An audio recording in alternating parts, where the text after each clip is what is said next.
Hey, this is Heidi Dawson. If you love all things health and wellness and style of any kind, hang out here with me each week. I'm obsessed with never-ending improvement, and it's all in an effort to help each one of us live a wildly successful lifestyle.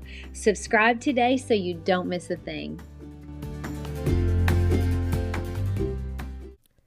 Hi, guys. Welcome to episode 576 of the Wildly Successful Lifestyle Podcast. I'm Heidi, and I'm super glad you're here with me today. If you're new, this is where we really just dive into real life stories, mindset shifts, and practical ways to live a more intentional, fulfilling life. We talk a lot about growth and presence and how the universe is always nudging us towards our best selves, even when it feels a little uncomfortable. And today I wanted to talk about a simple but really powerful idea, and that is of saying less. It's something I've been reflecting on a lot lately, and I think it'll resonate with you if you've ever found yourself giving advice when no one asked for it, or getting caught up in your own head during a conversation. So picture this. I was chatting with my little sister Molly the other day. She's telling me about some stuff going on in her life. Nothing major, just normal 30-year-old stress. And me, being the big sister who's basically like a second mom to her also, I jump in with unsolicited advice. Things like, well, have you tried this? Or maybe you should do that. Or maybe you shouldn't be doing this. But she wasn't looking for solutions. She just wanted to vent, to get things off her chest. And that's totally valid. Sometimes we all just need someone to listen without fixing everything. Looking back, the funny thing is, my inner guidance system was screaming at me the whole time. It was like this quiet voice in my head saying, Heidi, don't say that. Do not say that. Not that either. That's not what she needs right now. But nope, I didn't listen. My ego took the wheel and I blurted it out anyway. Of course, her response was exactly what you'd expect, a bit defensive, quite a bit frustrated. And we moved past it, as we always will. But it got me thinking, why didn't I listen to that inner nudge? Like, why do we ignore our intuition when it's trying to guide us? Well, the very next morning during my meditation, which if you know me, is my non-negotiable daily ritual, but during that meditation, the universe stepped in as it always does when I'm open to it. And it does it for you too. It guides us to the path of least resistance, the one that leads to the best outcomes. It's the same for everyone. Now, that meditation session was all about presence, okay? How to be truly present while still fully experiencing life as it unfolds. Now, in my mind, I've always had this image that being present means you have to be like a monk, secluded on a mountaintop, away from all the noise and distractions of everyday life. But what I relearned, and I say relearn because deep down I think I already knew this, but I had just forgotten. What I learned is that you can be present right in the middle of your busy, messy life. You don't have to retreat from the world. You can engage with it fully, just with more awareness.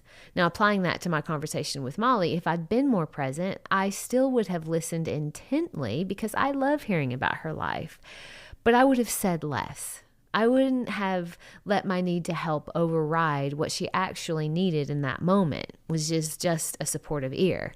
Since that meditation, I've been noticing this pattern in other conversations I've had, like I'll replay talks with friends or families I had before, and I realized I had this running commentary in my head while they were speaking.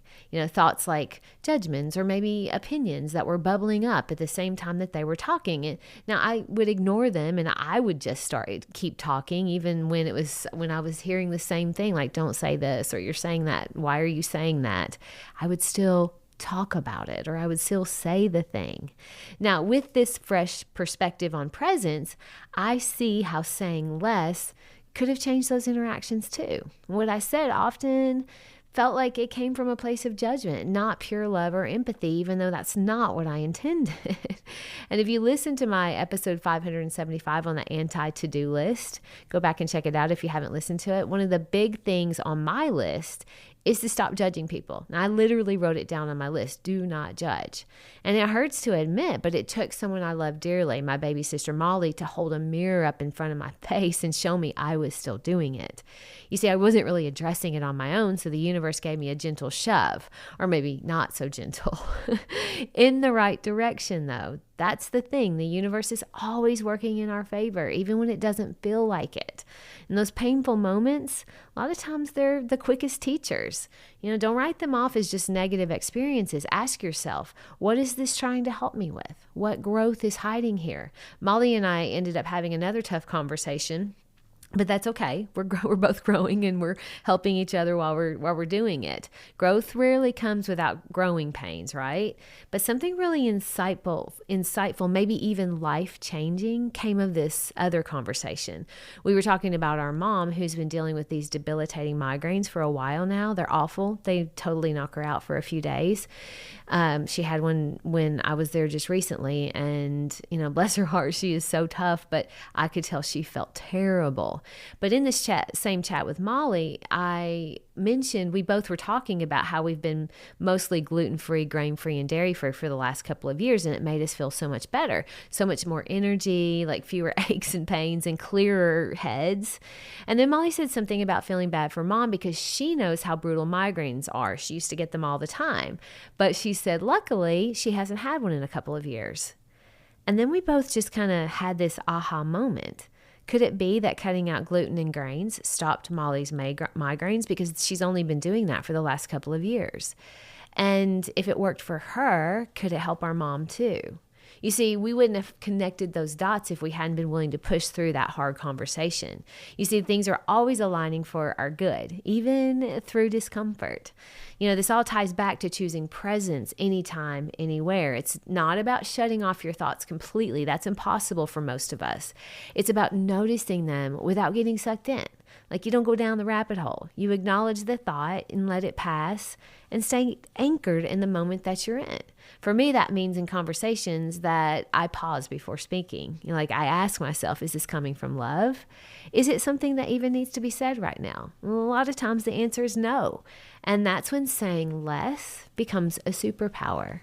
So think about a time maybe in your life when you were in a heated discussion with a partner or a friend, and your mind is racing with all these comebacks or criticisms. But if you had just breathed and stayed present and said less, how might that have shifted things? Maybe it would have opened space for real connection instead of defensiveness. Or maybe work during a meeting instead of jumping in with your opinion every time. What if you just listened more? You might learn something valuable or avoid unnecessary conflict. Practicing this does not require a total life overhaul. You can just start small. Next time you're talking to someone, notice your urges to interrupt or to advise and tune into your intuition. Is it saying, hey, maybe don't mention that, or that's probably not the right thing to say? Honor that. And over time, it builds. You'll judge less, connect more, and feel that sense of flow where life feels like it's working with you, not against you. And look, this doesn't just work with conversations with other people. Being present while experiencing life also works when you're alone with your own thoughts. Being present doesn't mean you don't have unpleasant thoughts. It means when you have them, you notice them, and you either feel what you need to feel and move on, or you notice the thought, realize it's not a thought you want to keep thinking, or that you certainly don't want to go down the rabbit hole of it, so you find a better feeling thought instead. There's a lot of power in our thoughts. Being aware of them, that's huge. And I've been experimenting with this since my chat with Molly, and it's already making a really big difference. Conversations feel lighter and more authentic, and I'm showing up from love, not my ego. I'm also realizing that being present for my thoughts doesn't mean I don't have negative thoughts. It just means I don't have to dwell on them. It's really good stuff. And don't forget, if you're working on your own anti-to-do list, like stopping judging or stop over-talking, the universe will support you. And it might send mirrors in the form of people or situations, but that's growth in action. My challenge to you today is to practice not only listening, but heeding that little voice in your head when it tells you to say less. I hope this episode gave you some food for thought, maybe even a little nudge to try it in your next conversation. If it resonated, share it with a friend who could use the reminder too. I love you guys. I'll talk to you in a few days. Don't forget to subscribe and share with your friends, because we're just going to keep going bigger and better places together, and I love that about us. Talk to you in a few days.